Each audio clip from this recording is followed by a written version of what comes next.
Mirë se erdhët në hapjen e konferencës shkencore, transformime dhe zhvillimi i qendrave urbane në trevat shqiptare gjatë antikitetit të vonë dhe mesjetës. Ju falenderoj sinqerisht për pranimin tuaj. Konferenca sotme, organizuar nga Instituti i Historisë Ali Hadri në bashkëpunim me Fakultetin Filozofik Departamentin e Historisë, synon të hedhë dritë mbi një periudhë historike kyçe për formësimin e identitetit urban, politik, ekonomik dhe kulturor në hapësirat shqiptare gjatë antikitetit të vonë dhe mesjetës. Kjo periudhë përfaqëson një nga etapat më dinamike të ndryshimit. Qytetet e kohës u përballen me sfida të mëdha nga krizat politike, ushtarake, të transformimeve shoqërore, fetare, por edhe me mundësi të reja për rindërtim, zhvillim dhe përshtatje ndaj rrethanave. Instituti i Historisë, si një institucion me traditë në fushën kërkimore shkencore, është i përkushtuar në mbështetjen e studimeve të thelluara dhe të dokumentuara mbi këtë periudhë, duke krijuar hapësira për bashkëpunime të reja shkencore e ndërdisiplinore. Jemi të bindur se kumtesa dhe diskutimet e kësaj konference do të sjellin rezultate të reja për historinë e qendrave tona urbane dhe do të kontribuojnë në rritjen e ndërgjegjësimit për vlerën e trashëgimisë sonë historike e kulturore. Kjo konferencë është një mundësi për të shkëmbyer ide, për të prezantuar zbulime dhe rezultate të reja, si dhe për të nxitur një diskutim të thelluar ndërdisiplinor mes historianëve, arkeologëve, gjuhëtarëve dhe studiuesve të trashëgimisë kulturore. Programi i kësaj konference është konceptuar në mënyrë që të pasqyrojë sa më mirë diversitetin tematik dhe qasjet shkencore mbi qendrat urbane në trevat shqiptare gjatë antikitetit të vonë dhe mesjetës.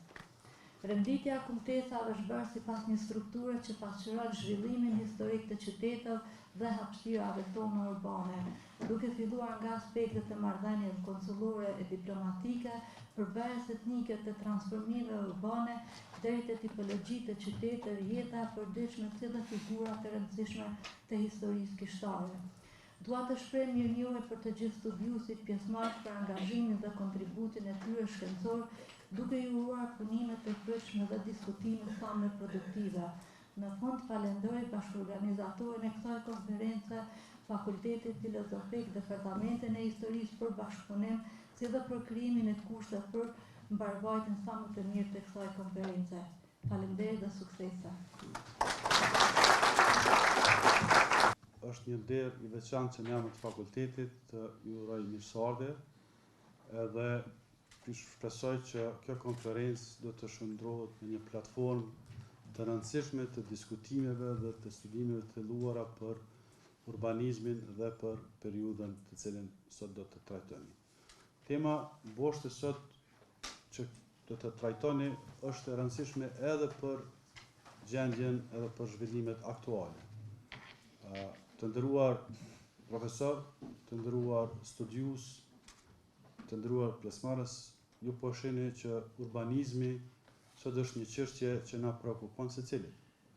Në mënyrë që të kuptojmë sa më mirë gjendjen e sotshme, ne duhet të kthehemi ndoshta në periudhat më hershme dhe të krijojmë paralele dhe të shohim mënyrat e zhvillimit dhe të marrim mësime edhe nga mesjeta e hershme apo edhe më vonë.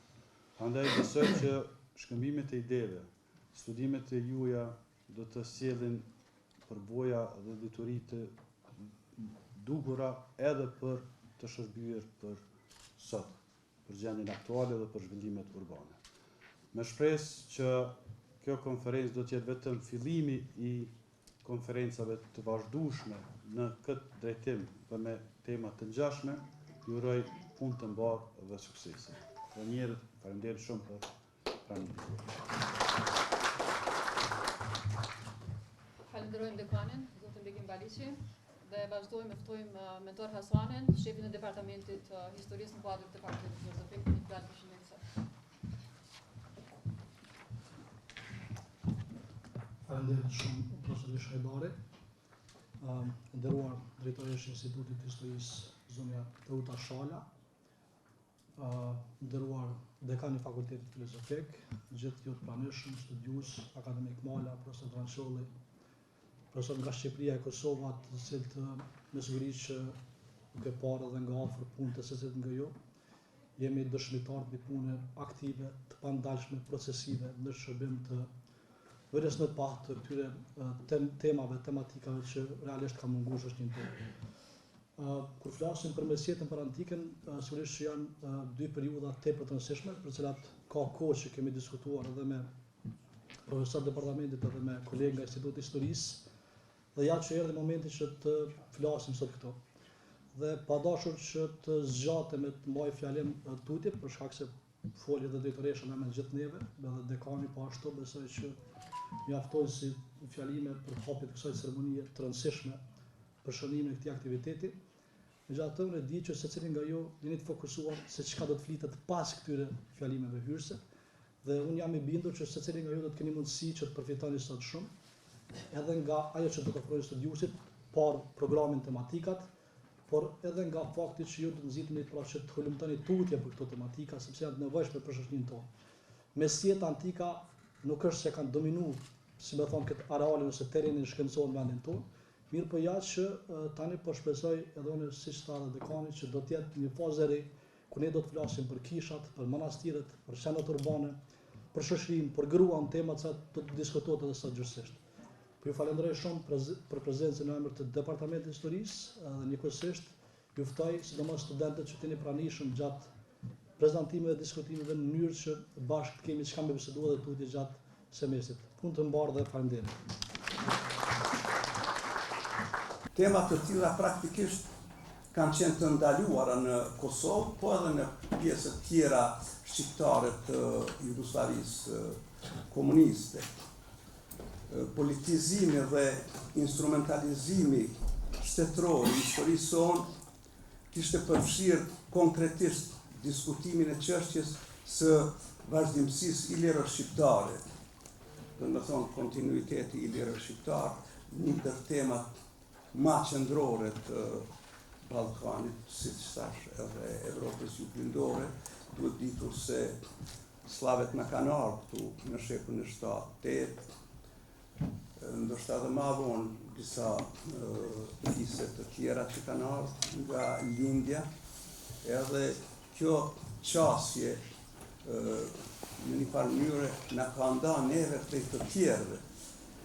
Për këtë arsye dhe kemi qenë të ndaluar. Dhe në këtë kontekst kanë zhurmë shumë profesorë që janë marrë me këtë problematikë. Unë kam dëshirë që i veçoj disa. Për shembull Ali Hadri, ishte drejtori i Institutit të Historisë, emrin e të cilit e mban edhe sot ky institut me të drejtë, me pastaj profesor Skinderiza, profesor Zefmir Dita, profesor Muhamet Tërnava, profesor Shaqir Shaqiri, edhe pse ka ligjeru në filologjik, ai ka qenë edhe pjesë e fakultetit tonë, si studius i marrëdhënieve britanike dhe shqiptare.